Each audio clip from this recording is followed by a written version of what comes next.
Hey guys, what's up? And welcome back to my YouTube channel. This is definitely an unusual reaction. Okay, so we're going to be reacting to a Finnish bunker filled with impressive amenities. Yes, you heard me right. So let's go. Without further ado, let's find out what exactly these amenities are and why they are being stocked in a bunker in Finland.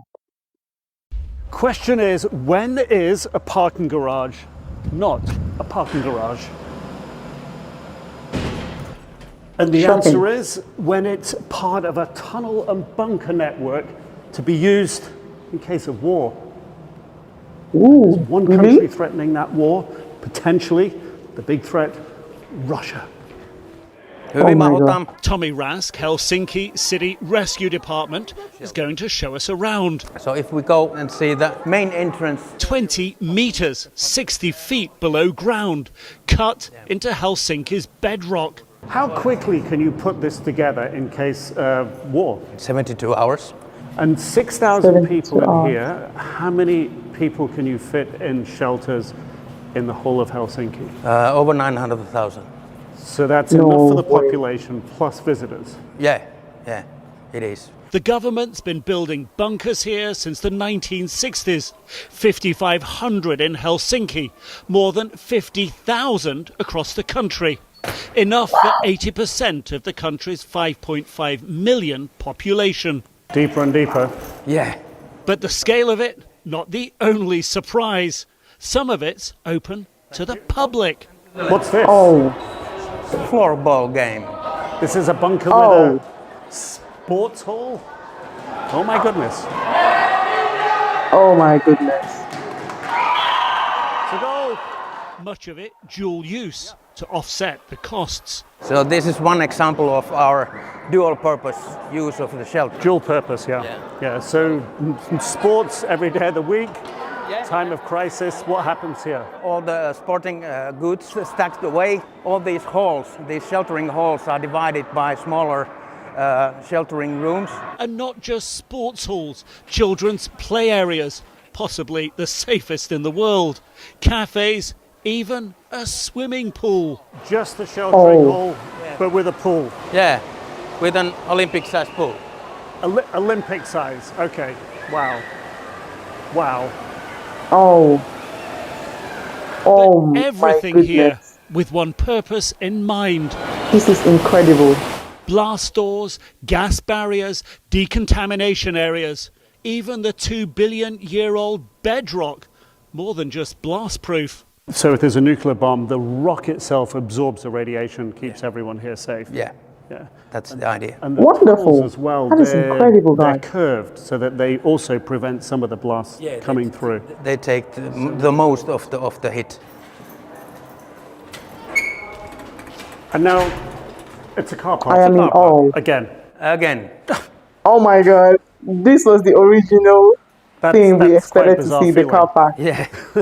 1 minute you're preparing for a war, the next minute you're playing hockey, and now it's a You're car driving park. out. Yeah. Here you can see the different layers. And before we leave, Rask shows us another shelter just begun.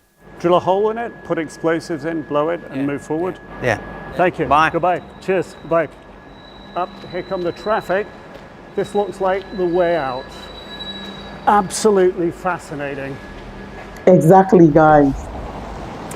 And that's happening right under these streets here. Long-term plans for a potential conflict that the country here really hopes that by joining NATO, that becomes an even more distant prospect.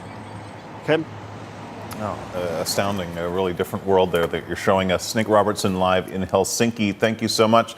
Let's go now to Fred Peiken standing by in Berlin. And Fred, so what are the foreign ministers there saying on that Finland issue? Oh my goodness. Guys. Well, on the Finland issue, they said that they What want did I Finland see? in NATO as fast as possible, and of course Sweden as What well. am But I right now, saying? Finland is, of course, one of the main points of the agenda, because that's the one that could ask for that ascension in the next coming hours, as Nick was just alluding to. And you know, One of the things that the foreign ministers of NATO said as they arrived for this meeting this morning is they say that they want to see this through very quickly. They say that Finland is obviously ready for NATO membership. It certainly meets all of the criteria that are necessary. But they also say that, you know, if the Russians are angry about Finland wanting to come into NATO, the Russians and Vladimir Putin only have themselves to blame. They say that it's, of course, Finland and Sweden as well looking to enhance their security, and that is why they are asking for NATO membership. And the Germans who are hosting this meeting, they say they want to make it happen as fast as possible. I want you to listen to what the German foreign minister said as she arrived. Germany has prepared everything to do a quick ratification process, and yesterday evening many countries has underlined this as well, that it's an important part, that there won't be an inter-between time, a grey zone, but that if these two countries are deciding to join, they can join very quickly.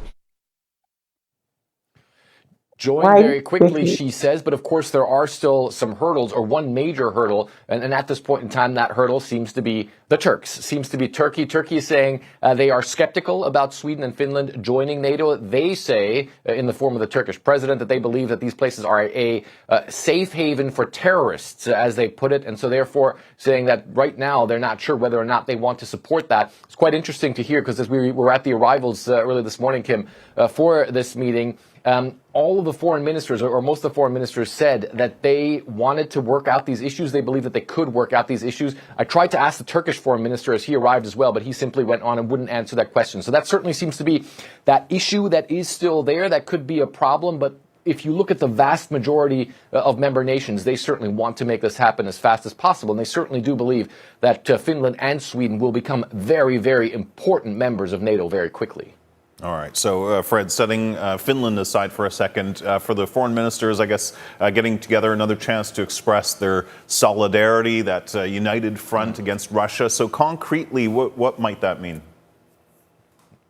Well, it certainly means that the NATO member nations say that they are working closer together. They want to add and increase that coherence within NATO. And it's really a vast amount of different things that they are working on right now, because there are, of course, a lot of NATO nations and nations within the alliance that border the conflict region, that border Ukraine, or that border, for instance, Russia. We heard the Romanian foreign minister. They're obviously very worried about the situation in the Black Sea. There's fighting going on in the Black Sea, very close to the borders with Romania. Then you have the Baltic states. They're obviously very concerned about their security, being neighbors of Russia, and at the same time hearing some of the rhetoric that's coming out of Moscow. So what NATO is trying to do is it's trying to project that coherence and increase that coherence, and it's doing that on a military level, but on a political level as well, Kim. Wow.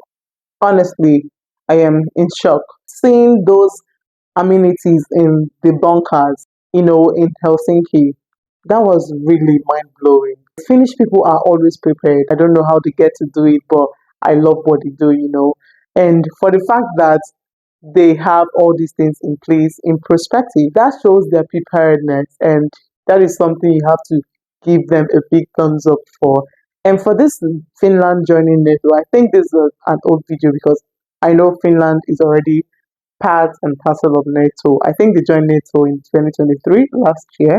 Yes, I think so. And I think this was also an old video. So, but regardless, I really, really loved what I saw here. I loved the amenities that were set aside for future.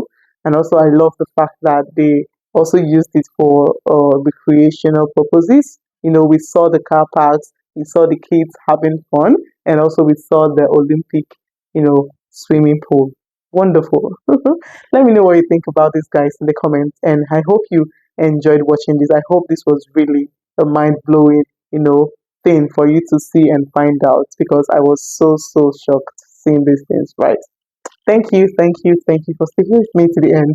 It means a lot to me. Don't forget to subscribe, give me a thumbs up if you find my videos fascinating, and also do well to share to your wonderful and beautiful family and friends. Stay tuned, because we've got so much more coming your way. Bye.